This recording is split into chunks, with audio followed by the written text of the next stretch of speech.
free for now because we want people to experiment with it. We want to see where we can take this. And you know, quite frankly, it's not like our job right now is to make the best consumer products possible, not to make the most money as we possibly can right now. Like we're still in that experimental stage, but it's easy for us to see how we're going to monetize that stuff.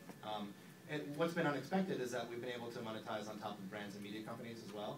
That they're starting, you know, they want to use Foursquare in the same way that they use Twitter. They're different products, but we can find ways for them to use it. And that, you know, that has been like a helpful revenue stream for us already, and I think that's going to continue to be that way going forward. At the risk of sounding uncool. I like how he always looks to me, he's like, can I? Yeah, well, this is usually where I lose all my cool cred. We have 1,000+ paying clients with a 91% client repeat rate already. We're a year and a half old.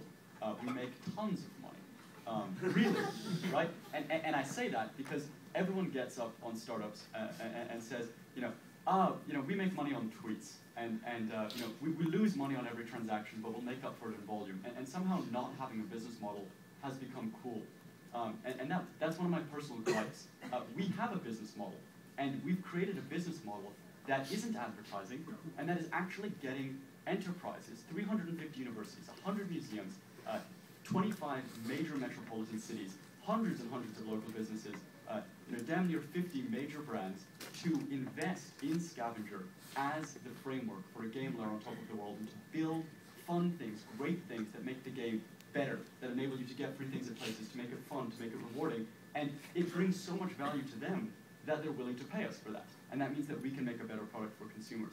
And you know, I think it is cool that we can have a business model that isn't advertising driven, that is really game development driven, that has gotten 1,000 institutions you recognize, Harvard, Princeton, Tufts, the Smithsonian, Microsoft, big people to invest in building on top of it. And I think that we will show that you can make money pretty easily, and that it doesn't have to be advertising, and it can actually add fun to the world in sort of a new type of economy where it's not how much abuse will people be willing to suffer to use a product. It's how much will people be willing to pay to make the experience that much better for everyone else. And that's fundamentally game-changing and fundamentally awesome. And I think you'll start seeing that in location a lot because it's sort of a new field for us.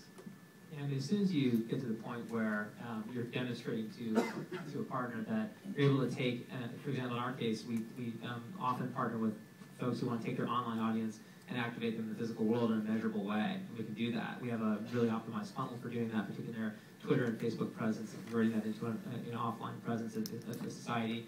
And that's very, very potent. And people are absolutely willing to pay for that.